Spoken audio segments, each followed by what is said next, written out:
حافظ آباد دنیا کی تاریخ کا قدیم ترین شہر۔ دنیا میں بہت سے لوگ اس شہر کو ایک نام سے جانتے تو ضرور ہوں گے، مگر بہت کم لوگ جانتے ہیں کہ یہ شہر کتنی بار آباد ہوا اور کتنی بار ویران۔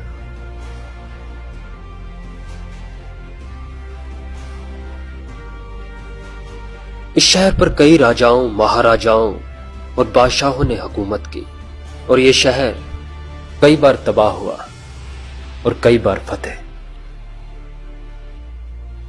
327 قبل مسیح میں جب سکندر اعظم نے پنجاب پر حملہ کیا تو اس نے جن علاقوں کو فتح کیا تھا اس میں ایک حافظ آباد بھی تھا۔ حافظ آباد یا مہدی آباد، تاریخ نے اس علاقے کو کئی نام دیے۔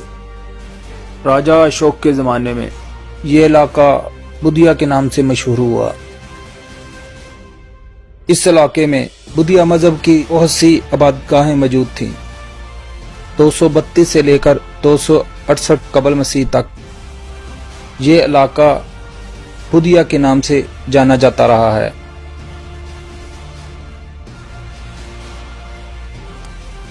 چھٹی صدی عیسوی میں ہوانگ زوانگ جو چائنا کا ایک مشہور سیاح تھا، اس نے اس علاقے کا وزٹ کیا، پھر وہ یہاں سے سانگلا چلا گیا۔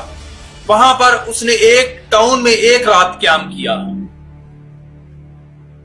7ویں صدی کے شروع میں اس شہر پر راجپوت حکومت کرتے تھے۔ ان کی حکومت پاکستان کے مشرقی حصے سے لے کر بھارت کے شمالی حصے تک پھیلی ہوئی تھی۔ 997 عیسوی میں سلطان محمود غزنوی نے غزنویان کی سلطنت سنبھال لی، جو اس کے بعد سلطان سبکتگین نے قائم کی تھی۔ 105 میں سلطان محمود غزنوی نے کابل میں ہندو شاہی کو فتح کیا، اور اس کے بعد اس نے پنجاب کے مشرقی اور مغربی علاقوں کو فتح کیا، جن میں ایک حافظ آباد بھی شامل تھا۔ اور بعد میں دہلی کے سلطانوں اور مغل بادشاہوں نے اس علاقے پر حکومت کی۔ دہلی سلطنت کے دور میں اس شہر کو مہدی آباد کے نام سے جانا جاتا تھا، اور بعد میں یہ علاقہ افغانیوں کے حملوں کی وجہ سے تباہ و برباد ہو گیا تھا، کیونکہ اس شہر میں آبادی اور پانی کا وجود ختم ہو گیا تھا، اور یہ علاقہ ایک جنگل کی حیثیت قائم کر چکا تھا، اور بعد میں مغل بادشاہ اکبر نے اس شہر کو آباد کیا۔ 1513 سے لے کر 1538 تک اس شہر میں شیر شاہ سوری کی حکومت تھی۔ شیر شاہ سوری کے دور میں اس شہر میں جو زیادہ لوگ بستے تھے وہ افغان تھے۔ افغانیوں کے بعد سمرا اور جٹ کو اس شہر میں طاقت ملی، وہ اس شہر کے حاکم بن گئے۔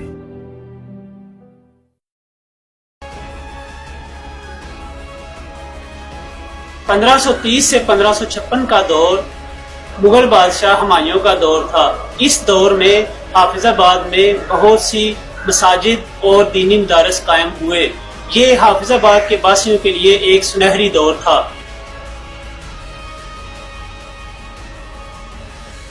کہا جاتا ہے کہ ایک بار مغل بادشاہ اکبر اس شہر میں شکار کرنے کے لیے آیا۔ اب یہ شہر ایک ویران جنگل ہوا کرتا تھا۔ بادشاہ ایک ہرن کا پیچھا کرتے کرتے اپنے ساتھیوں سے بچھڑ گیا۔ بادشاہ کو پیاس بہت زیادہ ستا رہی تھی۔ بادشاہ پانی کی تلاش میں نکل پڑا۔ پانی کو تلاش کرتے کرتے بادشاہ ایک جھونپڑی میں جا پہنچا۔ وہاں پر ایک فقیر بیٹھا ہوا تھا جس کا نام تھا سچل سرمست۔ فقیر نے بادشاہ کو ہرنی کا دودھ پیش کیا۔ بادشاہ نے کہا کہ وہ وقت کا حکمران مغل بادشاہ اکبر ہے، فقیر جو بھی اس سے مانگے گا بادشاہ اسے دے گا۔ فقیر نے کہا کہ وہ جس جگہ پر رہتا ہے وہاں پر اس کے شاگردوں کے لیے ایک ٹاؤن قائم کیا جائے۔ حکم کی تعمیل کی گئی۔ بادشاہ نے یہ کام اپنے خاص وزیر حافظ مراغ کے سپرد لگا دیا۔ آہستہ آہستہ اس شہر میں آبادی بڑھتی گئی اور یہ شہر آباد ہوتا گیا۔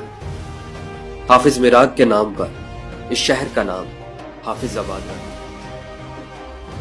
اتھینٹک ریفرنسز کہتے ہیں کہ مغل بادشاہ اکبر اس شہر کا نام